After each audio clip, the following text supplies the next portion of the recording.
Здравствуйте! В эфире информационный выпуск Амши-Юкшара. Сегодня в программе. Министерство просвещения Абхазии и Северо-Кавказский федеральный университет подписали в Сухуме соглашение о сотрудничестве. Абхазская железная дорога расширяет свои возможности. АЖД объявляет набор на бесплатное обучение с последующим трудоустройством. Памятник депутату парламента Абхазии Вахтангу Гуладзе открыли в селе Кутол. На памятном мероприятии присутствовали и воднополчане, депутаты парламента, представители общественности, школьники.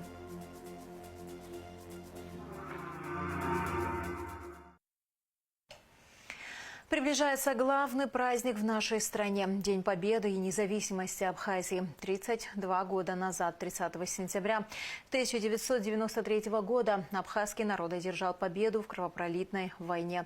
А 16 сентября началась последняя наступательная операция абхазской армии, вошедшая в историю под названием «Сентябрьское наступление». Начиная с этого дня мы будем рассказывать о каждом дне этого пути.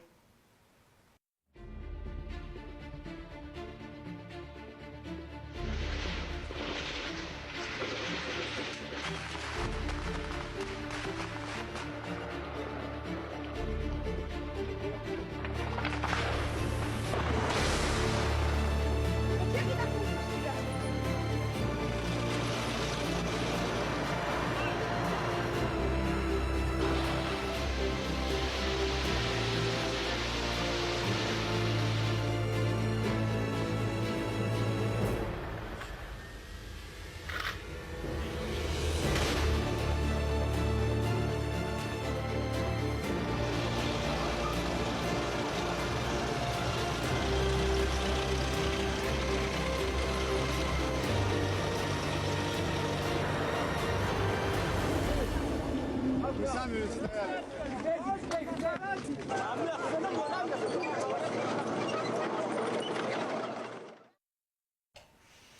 16 сентября на Восточном фронте абхазские подразделения, получив боеприпасы и дополнительное вооружение, действуя по общему плану, атаковали позиции противника в селах Араду, Цагера, Халдаба и в районе Кадорского моста. Задача была выполнена. Центральная автотрасса была перерезана. На Гумистинском фронте форсирована река Гумиста. Успешной атакой было освобождено село Нижний Каман. Установлен контроль над Верхнегумистинским мостом. Взят под контроль берег Гумисты от мраморного цеха до подножья горы Цугуровка возле объездной дороги. От Нижнегумистинского моста абхазские отряды выдвинулись вперед на 500-600 метров. Противник провел контратаку и добился тактического преимущества на данном участке. Но абхазские бойцы через Нижний Каман вышли к Сванской башне и недалеко от нее заняли позиции. Освободили села Одиш и Верхняя Линда, а также развилку Одиш-Гварда. 2025 год объявлен годом первого президента Абхазии Владислава Григорьевича Ардзенпа. В связи с этим в городах и районах республики проводятся культурно-образовательные мероприятия. Еще один проект, связанный с этим событием, стартует уже в ближайший четверг. Жителям и гостям нашей страны будет представлена фотовыставка, а также документальный фильм о Владиславе Ардзенпа. Первое мероприятие пройдет в Музее боевой славы в Сухуме 18 сентября. Спикер парламента Лаша Ашуба встретился с исполняющей обязанности ректора Северо-Кавказского федерального университета Татьяной Шипзуховой и доцентом университета Максимом Трофимовым. В ходе встречи обсуждались актуальные вопросы в сфере образования и науки. Рады приветствовать вас от имени депутатов Народного собрания. Знаем, что буквально совсем недавно вы заняли эту ответственную позицию руководителя федерального университета. Мы с этим вас поздравляем. Уверены, что то сотрудничество, которое развивалось между СКФО и Республикой Абхазия уже на протяжении более 10 лет, оно будет продолжаться в том же конструктивном ключе. Оказываете большую помощь и поддержку нашим специалистам, преподавательскому сообществу. Много представителей Абхазии уже прошли курсы повышения квалификации, стажировку определенную в вашем вузе, поэтому За это вам огромная благодарность. Рассчитываем на то, что этот курс при вашем руководстве будет продолжен, а наше взаимодействие будет расширяться и приумножаться. Добро пожаловать. Однозначно мы готовы к сотрудничеству. Очень благодарны за теплый прием. Я думаю, что в дальнейшем мы готовы также сотрудничать по всем направлениям, потому что для меня Абхазия, она тоже очень близка. Судя по фамилии, вы это тоже прекрасно понимаете. И быт, отношения, все это я, конечно, с самого детства воспринимаю достаточно серьезно и очень близко. Поэтому мы готовы к сотрудничеству. Со своей стороны хочу сказать и пригласить вас в Северокавказский федеральный университет. Буду очень рада встретить, показать наш университет, рассказать о наших преподавателях, о студентах. Может быть, пройти дополнительно, может быть, вы встретитесь со студентами, с преподавателями, провести встречу. Для нас это тоже было бы очень приятно. Может быть, ваши преподаватели, ваши депутаты встретятся с нашими сотрудниками и студентами. Мне кажется, это достаточно было бы интересно, может, на первых порах дополнительно продолжить наше сотрудничество.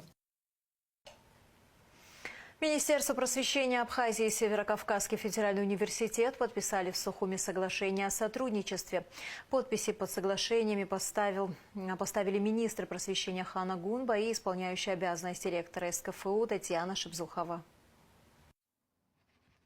Соглашение охватывает широкий спектр направлений, включая общее, среднепрофессиональное и высшее образование, науку и молодежную политику. Министр просвещения Хана Гунба отметила, что впереди предстоит большой объем работы и выразила надежду на плотное, активное и продуктивное сотрудничество с университетом.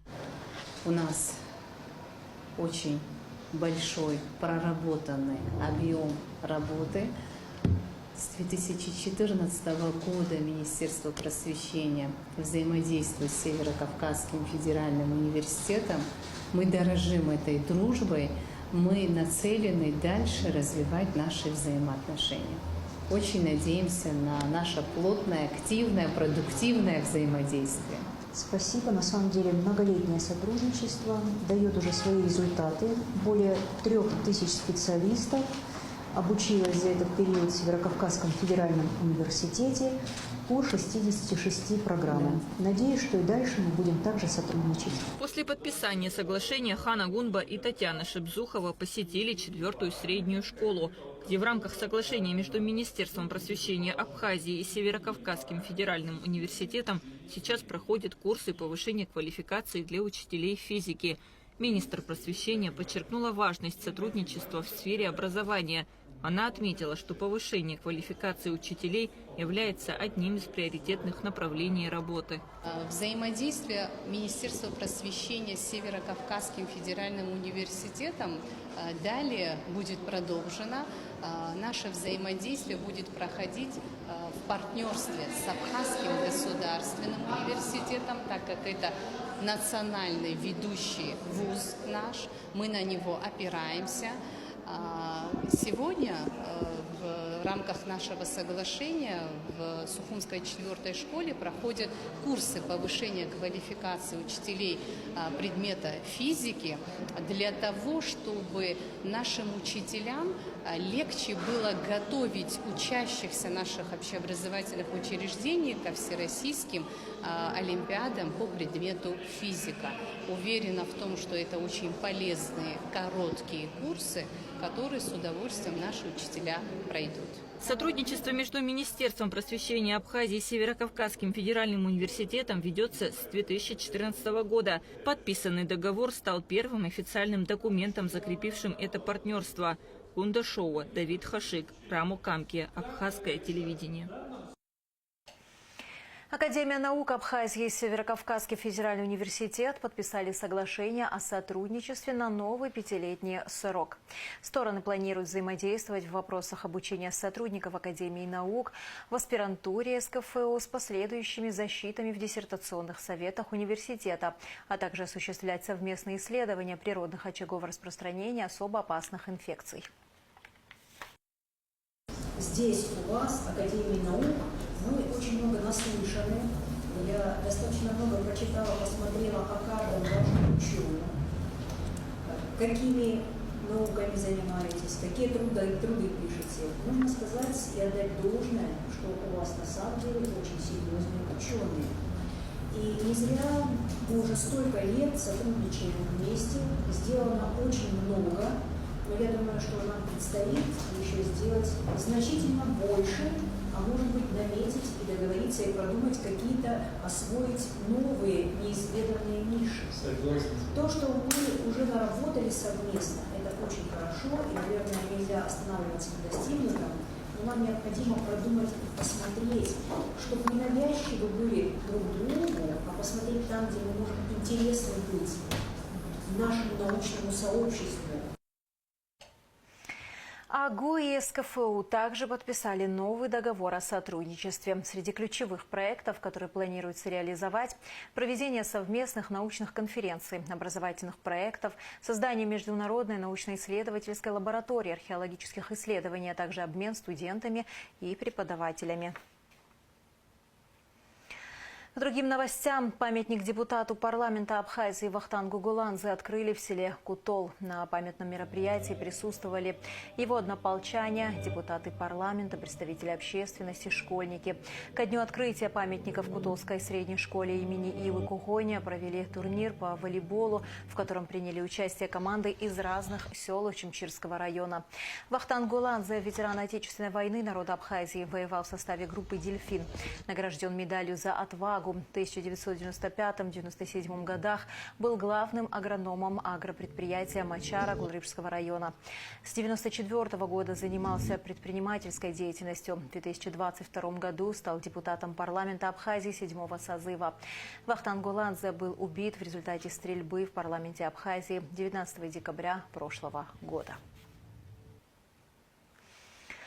Женщина, пропавшая в селе Баслата, найдена живой. Эмилию Пушкашу обнаружили утром 16 сентября в лесополосе рядом с селом, сообщает пресс-служба МЧС. Женщина провела ночь в зарослях кустарников. В поисках пропавшей участвовали спасатели, сотрудники МВД и родственники. На подстанции Дранда идут работы по замене трансформатора на более мощный. Район густонаселенный, и здесь возникали проблемы с энергоснабжением, так как мощности не хватало. В связи с открытием аэропорта решение проблемы стало еще более актуальной. Работы проводят специалисты Черноморэнерго.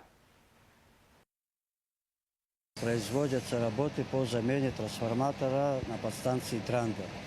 Силового трансформатора 6,3 мегаватт на 16 мегаватт. Это происходит в связи с тем, что здесь на подстанции был дефицит электроэнергии. В зимний период времени нам приходилось обестачивать некоторых потребителей, чтобы трансформатор не перегружался. Вторая причина – запуск международного аэропорта. И чтобы обеспечить их бесперебойным электроснабжением, нам необходимо было заменить трансформатор. Работы были начаты 15 августа и думаем завершить до 10 октября. Ну, в основном это потребители у нас население. Ну, аэропорт потребляет 10% может от мощности трансформатора. В селе Моку Чимчирского района капитально отремонтируют дорогу ко Дню Победы. Об этом рассказал начальник УКС Темир Гамисоня. Работы по ремонту уже начались. Их ход проверил вице-президент Беслан Бигвава. Также провели осмотр моста, пострадавшего в ходе стихии 9 сентября. Его поручено отремонтировать в кратчайшие сроки. Сегодня мы проинспектировали капитальный ремонт автодороги в селе Мэку. 30 сентября здесь планируются праздничные мероприятия, которые посвящены Дню Победы. И задача стоит до 30 числа все работы провести для того, чтобы было комфортно нашим гостям и жителям нашей республики приезжать на мероприятия. Эту задачу мы выполним своевременно. Помимо дороги, значит, мы осмотрели еще аварийный мост, и также Бесланом Владимировичем была поставлена задача в кратчайшие сроки устранить и эту проблему. На данный момент мы занимаемся, значит, решением вопроса по поставке сюда техники, по доставке сюда техники и отсыпке аварийного участка. Подведению промежуточных итогов работ по ликвидации последствий стихии посвящалось совещание главы администрации Сухума Тимура Агрба с руководителями профильных служб и начальниками управ микрорайонов столицы. Участники совещания доложили мэру о том, что уже сделано и где еще предстоит поработать. Составляются дефектные акты, чтобы передать документы пострадавших на комиссию по ЧС. Активно ведутся работы по расчистке желобов на крышах многоэтажек. В литературно-мемориальном музее Дмитрия Гулия прошел вечер памяти, посвященный 110-летию со дня рождения писателя Константина Симонова. Вечер начался с открытия фотовыставки, посвященной жизни и творчеству Симонова. Мероприятие было организовано Домом Москвы в Сухуме при поддержке правительства Москвы, Департамента внешнеэкономических и международных связей города Москвы и Московского дома соотечественника. В рамках памятного вечера Константина Симонова артисты Русского драматического театра имени Фазили Искандера представили литературную композицию по произведениям писателя. На мероприятии присутствовали общественность, писатели, коллеги прозаика, Татьяна Гулия, студенты культпросвета и многие другие любители стихов поэта. Жди меня, и я вернусь всем смертям назло. Кто не ждал меня, тот пусть скажет, повезло. Нет понять не ждавшим им, как среди огня ожиданием своим ты спасла меня. Как я выжил, будем знать только мы с тобой. Просто ты умела ждать, как никто другой. Закономерно, что в год празднования 80-летия победы Великой Отечественной войны мы в Абхазии со светлой грустью вспоминаем об этом человеке, так много сделавшего не только для русской литературы и культуры, но и для нашей абхазской литературы, имевшего самое непосредственное отношение к судьбам абхазской литературы и в целом культуры. Константин Симонов писал: «Мы измеряем, долго ли ты жил не днями жизни, а часами дружбы». Он писал об этом в самом начале творческого пути. И всю свою жизнь оставался верным им же установленному своеобразному летоисчислению. Прожитыми он считал те минуты и часы, что остаются людям. Поэт и воин, сделавший невероятно много для победы, не раз смотревший в глаза смерти, хорошо знал цену преданности, любви и дружбы. 200 светильников будут использованы для подсветки на объектах в Сухуме. Тимур Агрб обсудил с делегацией из Нижнего Новгорода установку световых подсветок на ряде объектов историко-культурного наследия в столице. От перечня объектов до визуализации цветов и светодинамики. Также проговаривались цвета подсветки эвкалиптов. Участники совещания взяли во внимание отзывы сухумцев, озвученные после подсветки нескольких деревьев. Решено ограничиться 2 цветами – белым и зеленым. Колоннаду и мэрию успеют подсветить ко Дню Победы 30 сентября. Железнодорожники – люди особой закалки. Благодаря их труду миллионы людей и тонны грузов ежедневно передвигаются по всему миру. Абхазская железная дорога расширяет свои возможности. Растут грузоперевозки и пассажиропоток. Неудивительно, что АЖД необходимы молодые специалисты, которые пополнят ряды дружного коллектива. Лаура Капш продолжит тему. Железнодорожный транспорт играет важную роль в экономике страны и является одним из основных средств перевозки грузов и пассажиров. Но здесь стоит отметить, что за каждым движущимся поездом стоит целая команда профессионалов, обеспечивающих его техническое состояние и безопасность. Любой желающий имеет возможность стать частью команды Абхазской железной дороги и получить одну из востребованных профессий в локомотивном депо. АЖД объявляет набор на бесплатное обучение с последующим трудоустройством. У нас на предприятии Абхазской железной дороги введена такая программа обучения молодых специалистов внутри предприятия. Целью данного обучения является нехватка специалистов. И мы решили это делать путем обучения внутри предприятия. Востребованные профессии у нас на сегодняшний день это слесарь, помощник машиниста и машинист. Формат обучения теоретическая и практическая подготовка под руководством опытных наставников. Продолжительность обучения от 1 до 5 месяцев, включая производственную практику. Преимущество обучения состоит в том, что оно полностью бесплатное. После успешного завершения учебы предприятие гарантирует трудоустройство, стабильный доход, карьерный рост. Также стоит отметить, что уже в процессе обучения молодые люди будут получать заработную плату от 30 тысяч рублей. Есть заявки, молодые люди интересуются, мы принимаем заявки, потом они уже по собеседованию они будут зачислены на обучение. Производство увеличивается и, конечно же, идет нехватка. Потом понятно, что люди уходят на пенсию, и молодых нужно привлекать к работе, чтобы у нас была какая-то замена. Для зачисления на обучение необходимо обратиться в отдел кадров РУП АЖД и пройти собеседование, предоставить необходимые документы, в том числе паспорт гражданина Абхазии, документ о среднем либо среднем специальном образовании, справку об отсутствии судимости, медицинскую справку. За более подробной информацией можно обращаться по номеру телефона, который вы видите на экране. Кто хочет сделать дело, ищет средства, а кто не хочет, ищет причину. Если вы хотите работать именно под таким девизом, то Абхазская железная дорога ждет вас на бесплатное обучение. Лаура Капш Ахрамичба, Абхазское телевидение. В честь 32-летия победы в Отечественной войне народа Абхазии, группы «Экологическое благополучие, культурный код и ценности» команды Абхазии совместно с администрацией города Сухум запускают конкурс «Чистый двор». Главный приз благоустройства двора от администрации города Сухум. Участвовать могут все жители многоквартирных домов Сухума. Прием заявок по 26 сентября. Администрация Сухума, Абхазский госуниверситет и группа «Комфорт и безопасность» команды Абхазии объявляют конкурс на создание концепции ландшафтного проекта Апельсиновой улицы по улице Джанашия. Для участия в конкурсе необходимо предоставить общую концепцию озеленения улицы, дизайн элементов городской среды, лавочек, урны и другие.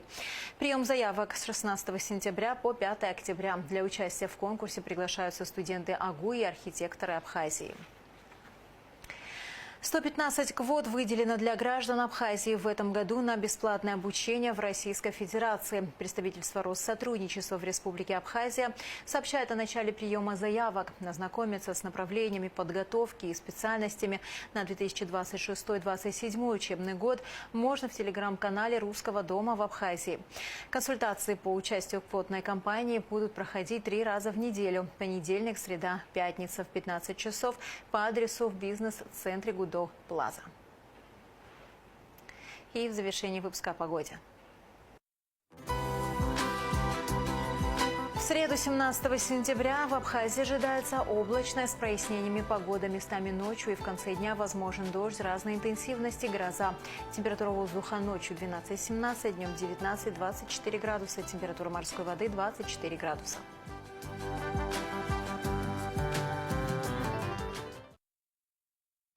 На этом наш выпуск завершен. До скорых встреч в эфире.